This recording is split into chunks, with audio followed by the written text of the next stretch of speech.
महाराष्ट्र के उप मुख्यमंत्री अजीत पवार के बेटे पार्थ पवार की कंपनी अमेडिया होल्डिंग्स पर एक और जमीन घोटाले का आरोप लगा है। ये नया मामला पुणे के बोपोडी इलाके का है, जहां कृषि विभाग की जमीन को कथित रूप से तहसीलदार की मिलीभगत से हड़पने और फर्जी दस्तावेज तैयार करने का प्रयास किया गया। इस संबंध में नायब तहसीलदार प्रवीणा शशिकांत बोर्डे ने खड़क पुलिस स्टेशन में शिकायत दर्ज कराई है। पिछले कुछ दिनों में ये पार्थ पवार की कंपनी का दूसरा मामला है जिसमें घोटाला सामने आया है। इसके पहले इसी कंपनी को एक 1800 करोड़ की सरकारी जमीन सिर्फ 300 करोड़ में मिलने का केस सामने आ चुका है। मुख्यमंत्री देवेंद्र फडणवीस ने पार्थ पवार पर लगे आरोपों को लेकर स्पष्ट बयान दिया है।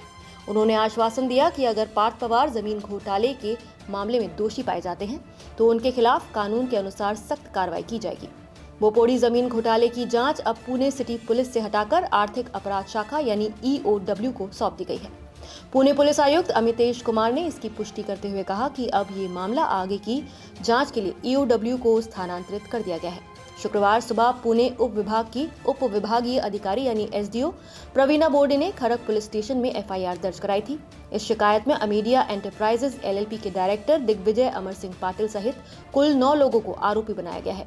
FIR में यह भी बताया गया कि पार्थ पवार इस कंपनी में पार्टनर है। FIR के मुताबिक 12 फरवरी 2024 से 1 जुलाई 2025 के बीच तत्कालीन तहसीलदार येवले, जो उस समय पुणे शहर के शुक्रवार पेट स्थित मामलेदार कचहरी में कार्यरत थे, ने अपने पद का दुरुपयोग किया और अन्य आरोपियों के साथ मिलकर एक अवैध आदेश जारी किया, जिसके तहत बोपोडी में कृषि विभाग की लगभग 13 एकड़ सरकारी जमीन को निजी स्वामित्व के रूप में दर्ज कराने की कोशिश की गई।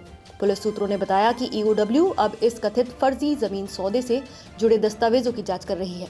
FIR में यह भी उल्लेख है कि तहसीलदार येवले ने 9 जून 2025 को कोरेगांव पार्क स्थित सरकारी जमीन खाली कराने के लिए एक गैर कानूनी पत्र जारी किया था। इसी कोरेगांव पार्क जमीन मामले से जुड़ी एक FIR पिंपरी चिंचवड़ के बावधन पुलिस स्टेशन में दर्ज की गई है। इस मामले में लगभग 40 एकड़ जमीन की संदिग्ध खरीद और 5.89 करोड़ रुपए की स्टाम्प ड्यूटी में छूट का आरोप है। इसी बीच उप मुख्यमंत्री अजीत पवार ने शुक्रवार को कहा कि कोरेगांव पार्क की जमीन डील से संबंधित समझौता अब रद्द कर दिया गया है। वहीं पिंपरी चिंचवड़ पुलिस के एक अधिकारी ने बताया कि इस सौदे में कोई धनराशि का लेन देन नहीं हुआ, लेकिन कथित अनियमितताओं की जांच जारी है। ये पहला मौका नहीं है जब पार्थ पवार की कंपनी विवादों में आई है। इससे पहले 6 नवंबर को पुणे के मुड़वा इलाके में कंपनी पर करोड़ों की सरकारी जमीन हड़पने का आरोप लगा था, जिसके बाद एक अधिकारी को निलंबित किया गया और राज्य सरकार ने उच्च स्तरीय जांच समिति गठित की। विवाद बढ़ने के बाद पुणे की 300 करोड़ रुपए की डील रद्द कर दी गई। उप मुख्यमंत्री अजीत पवार ने मुख्यमंत्री देवेंद्र फडणवीस से मुलाकात के बाद कहा कि पुणे की जिस विवादित जमीन को उनके बेटे पार्थ पवार से जुड़ा हुआ बताया जा रहा है, वो डील अब रद्द कर दी गई है। हालांकि इस रद्दीकरण के तहत दोनों पक्षों को 21 करोड़ रुपए कुल 42 करोड़ रुपए जमा करने होंगे।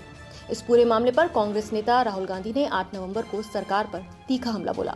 उन्होंने एक्स पर लिखा कि महाराष्ट्र में दलितों के लिए आरक्षित 1800 करोड़ की सरकारी जमीन मंत्री के बेटे की कंपनी को मात्र 300 करोड़ रुपए में बेच दी गई और ऊपर से स्टाम्प ड्यूटी भी हटा दी गई। राहुल गांधी ने इसे एक तो लूट और उस पर कानूनी छूट बताते हुए कहा कि ये है जमीन चोरी उस सरकार की जो खुद वोट चोरी से बनी है। उन्हें पता है चाहे जितना भी लूटे, वोट चोरी कर फिर सत्ता में लौट आएंगे। पुणे के रजिस्ट्रेशन इंस्पेक्टर जनरल ने 6 नवंबर को मुंबई के एडिशनल चीफ सेक्रेटरी को सौंपी गई अंतरिम रिपोर्ट में कई गंभीर अनियमितताओं का खुलासा किया।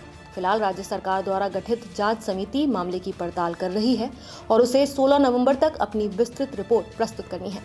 इन लगातार सामने आ रहे विवादों के कारण अजीत पवार परिवार और उनकी कंपनियों पर राजनीतिक दबाव लगातार बढ़ता जा रहा है। पुणे के इन दोनों जमीन मामलों में अब आर्थिक अपराध शाखा की जांच निर्णायक भूमिका निभाएगी, ताकि सरकारी जमीन के दुरुपयोग, दस्तावेजों में हेराफेरी और कथित राजनीतिक हस्तक्षेप की पूरी सच्चाई सामने लाई जा सके। अब आगे इन दोनों मामलों में क्या होगा, ये देखना बाकी है। फिलहाल आप इस पूरे मामले पर क्या कहेंगे, हमें कमेंट करके अपनी राय जरूर बताइए। नमस्कार, मैं हूं मानक गुप्ता। अगर आपको हमारा ये वीडियो पसंद आया हो तो इसे लाइक और शेयर जरूर करें और हाँ, हमें सब्सक्राइब और फॉलो करना ना भूलें, ताकि आप देश और दुनिया की कोई खबर मिस ना करें। तो जुड़े रहिए हमारे साथ और देखते रहिए न्यूज़ 24।